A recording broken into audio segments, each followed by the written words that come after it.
Welcome to the Moving Pictures edition of TEC'sperts here with the East Carolinian Video. My name is Josh Graham, the football editor of the East Carolinian, joined by the sports editor Dan Hunt, Jesse Deal and Brian Woodkovich, the football writers for us, and Ronnie Moore making it all happen behind the scenes, talking about East Carolina Temple this week at Lincoln Financial Field. It's a noon kickoff on ESPN News, and we'll start with the sports editor. And this is the first above 500 opponent East Carolina has faced since North Carolina, believe it or not. So the Owls present quite a challenge for the Pirates this week. It's going to be a battle if the last three opponents have told us anything, and they're not as good as Temple. ECU's in for quite the battle, and you're facing an offense that can actually move the ball, unlike the last three.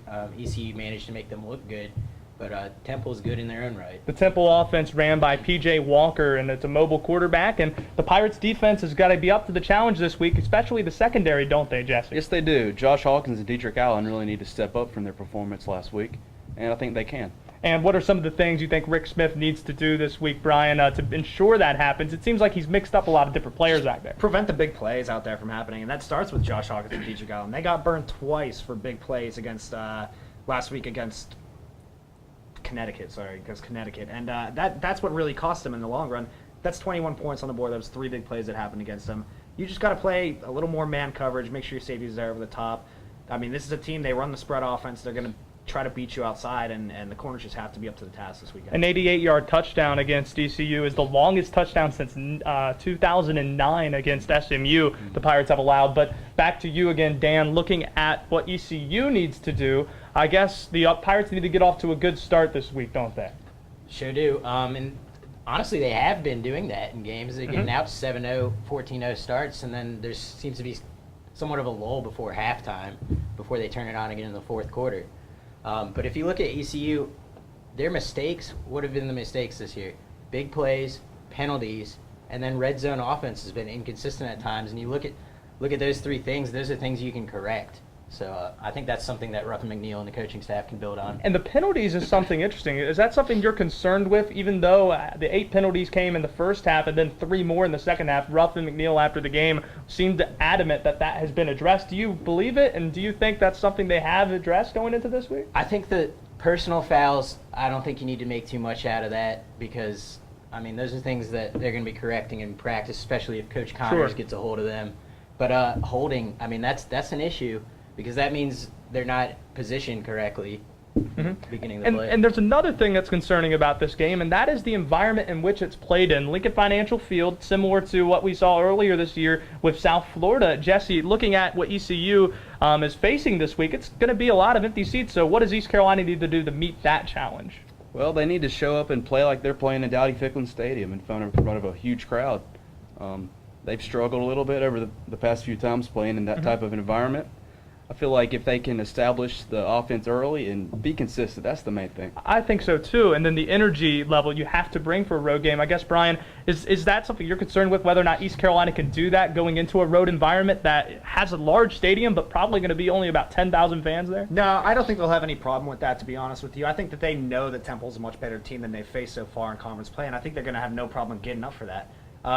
One of the things I am a little bit curious about is how the weather is going to impact the game, though, because they are going up north. It's going to be their northernmost game of the year. It's going to be cold in Philadelphia. We're looking at maybe in the 50s. Looks like there's rain in the forecast. I'm wondering what that's going to do for the passing game and the kicking game in particular, especially with Warren Harvey struggles. I was going to talk about the kicking game. I mean, looking at what ECU has there, he did make Warren Harvey the second kick that he attempted of the day. If this game is close, you got to think that's something you're worried about going into this game. And it's just that inconsistency. You know, we know he can do it. He's got the leg for it, but you almost wonder if it's something going on in his head or what it is, because you know he has the ability. He's shown that, but for some reason he can't put it all together, and I'm curious to see if that's going to come back to haunt him. I think it's safe to say that it is a head issue. Going back to his sophomore season, fine season. Yeah. And last year and this year, you're not supposed to regress. After his sophomore season was on the Lou Groza Award watch list, so that's something that hopefully he can recapture his form this week. They're going to need him if they're going to play well on the road. So we do this every week, guys. Who's an impact player particular to this matchup for East Carolina that you're looking for? It could be on either side of the ball that's going to have a big game this week. I think that not necessarily they're going to have a big game, but I think the player to watch would be Dietrich Allen, that boundary corner. Whoever's playing that corner spot is going to be so huge because Temple, they can move the ball through the air. I'm going to go with Isaiah Jones because he's someone that is aside from Justin Hardy, with all the attention that he gets, has to have a big game when it comes to getting the first down and keeping the offense on the field, because Temple, they're a team that defensively is very good, but you want to find a way to keep the offense on the field and maybe wear out that defense early on in the game. Jesse?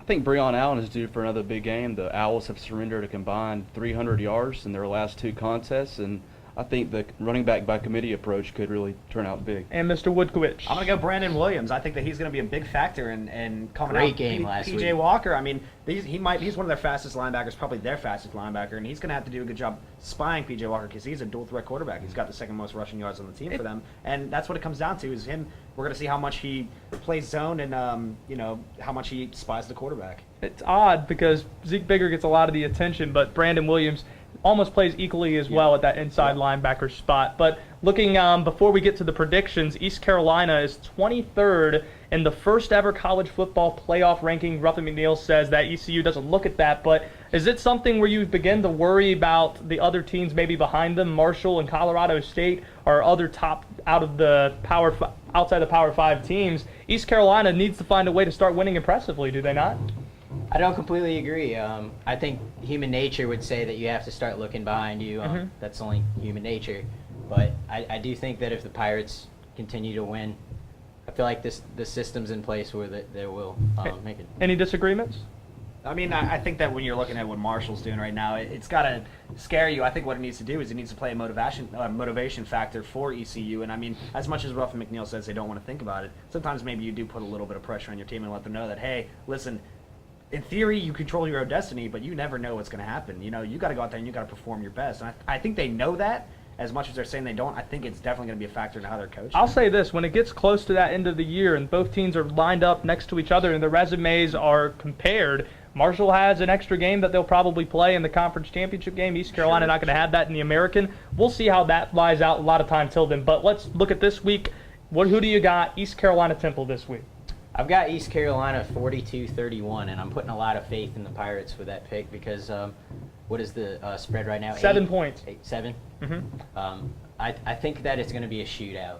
I really do. But I think that ECU's just made so many mistakes in the last few weeks that they're bound to fix a few of them. I think this game goes one of 2 ways. I think East Carolina comes out like gangbusters and wins big by that margin that you said, something similar to that. Or if it's another close game, they find a way to lose this game. And I mean that in respect to Temple because I think East Carolina, this is the best opponent they've faced probably since that Virginia Tech game. Sure. And they're inching in on 2 months since then, and this game's on the road. So if East Carolina plays the way they had the last 3 weeks, I think they lose. Right now I have it a close loss for East Carolina, 30-24 at Lincoln Financial Field. I agree with Dan. ECU's made a few mistakes the last few games, and I feel like they're bound to play like they should.